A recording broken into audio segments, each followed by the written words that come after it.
Hello बच्चों, स्वागत है आप सभी का सेफ क्रिकेट्स पर। और आज की इस वीडियो में हम लोग कक्षा 5 की जो आपकी हिंदी की बुक है रिमझिम, उसका पार्ट 6 पढ़ने वाले हैं, यानी लेसन 6 पढ़ने वाले हैं। यहाँ आपको लिखा हुआ दिखाई दे रहा होगा 6, तो ये पार्ट 6 है यानी लेसन 6 है। लेसन 6 में आपका एक पार्ट है जिस पार्ट का टाइटल यानी शीर्षक है चिट्ठी का सफर। ये पाठ का शीर्षक है।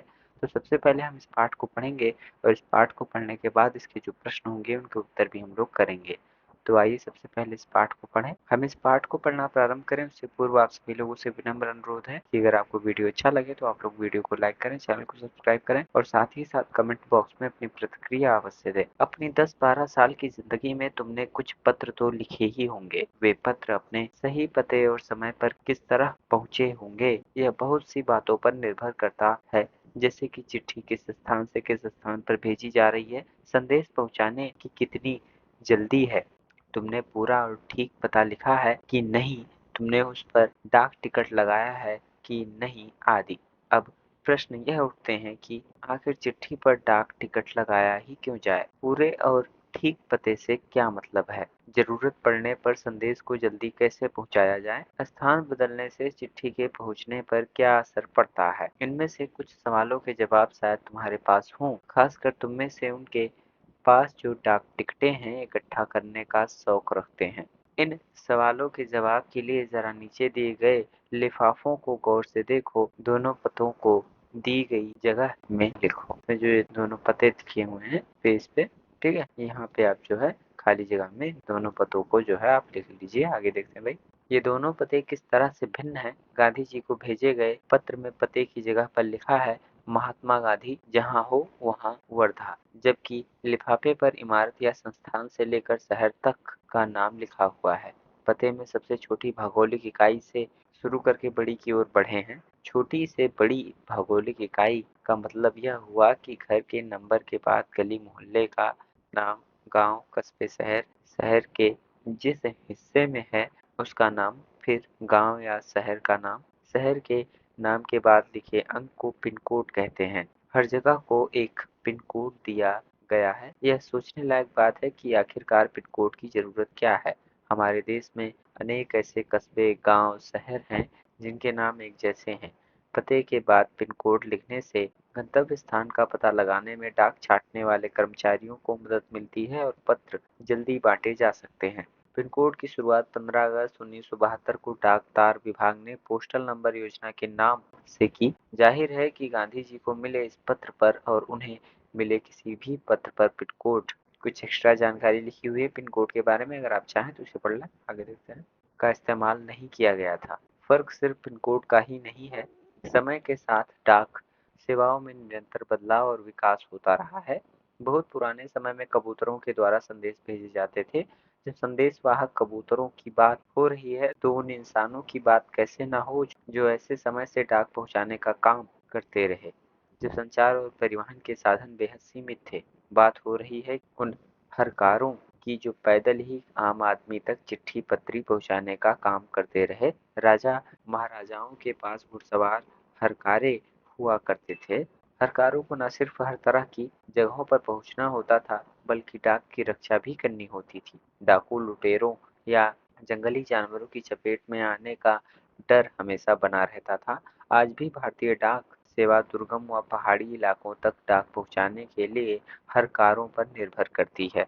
जम्मू कश्मीर के लद्दाख खंड में पदम, जंस्कार जैसी कई जगह हैं जहां हर कार्य डाक पहुंचाते हैं। आजकल तो संदेश भेजने के नए नए और तेज साधन आसानी से उपलब्ध हो गए हैं। डाक बांटने में हवाई जहाज, पानी के जहाज और जाने कौन कौन से साधन इस्तेमाल किए जा रहे हैं।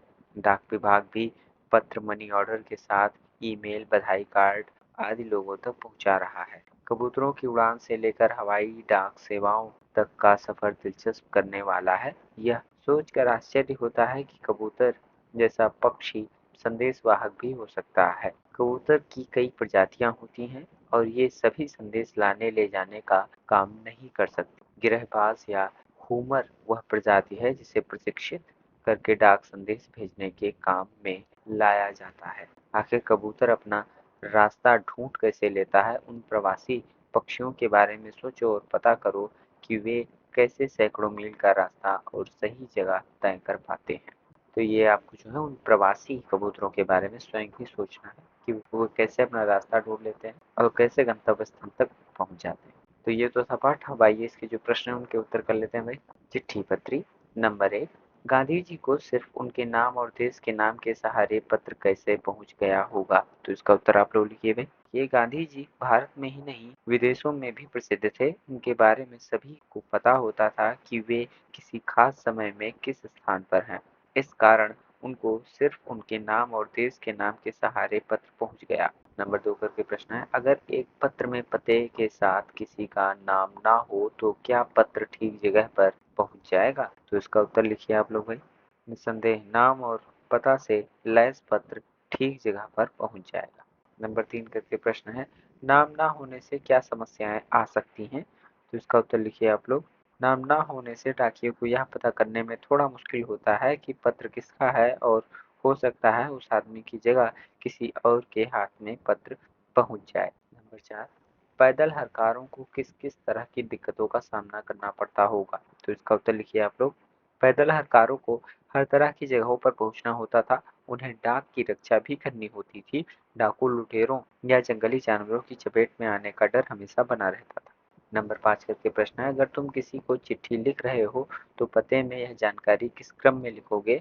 गली मोहल्ले का नाम, घर का नंबर, राज्य का नाम, खंड का नाम, कस्बे शहर गांव का नाम, जनपद का नाम नीचे दी गई जगह में लिखो। तो इसका उत्तर आप लोग लिख लीजिए।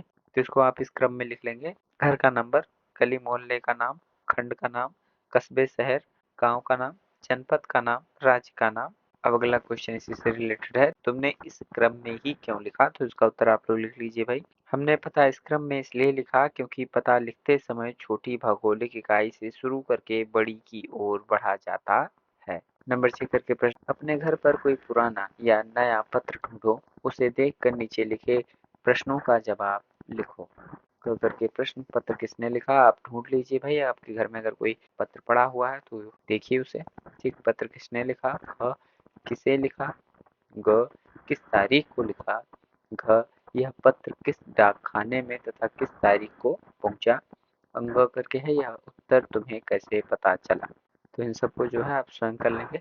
नंबर 7 करके प्रश्न है, चिट्ठी भेजने के लिए आमतौर पर पोस्ट कार्ड, अंतर्देशीय पत्र या लिफाफा इस्तेमाल किया जाता है। डाकघर जाकर इनका मूल्य पता करके लिखो। पोस्ट कार्ड का मूल्य, पोस्ट कार्ड का मूल्य पता कर लीजिए, अंतर्देशीय पत्र का मूल्य पता कर लीजिए और लिफाफा का मूल्य पता करके यहाँ पे आप जो है लिख लीजिए। नंबर 8 करके प्रश्न है, डाक टिकट इकट्ठा करो। 1 रुपए से लेकर 10 रुपए तक के डाक टिकटों को क्रम में लगाकर कॉपी पर चिपकाओ। इकट्ठा किए गए डाक टिकटों पर अपने साथियों के साथ चर्चा करो। यानी कह रहे डाक टिकट को इकट्ठा करो, 1 से 10 रुपए तक के डाक टिकट को एक के बाद एक लगाओ अपनी कॉपी में और इकट्ठा किए गए जो भी डाक टिकट हो उन पर अपने साथियों के साथ आप लोग चर्चा भी करो। शब्दकोश, नीचे शब्दकोश का एक अंश दिया गया है जिसमें संचार शब्द का अर्थ भी दिया गया है। का करके प्रश्न, बताओ कि कौन सा अर्थ पाठ के संदर्भ में ठीक है?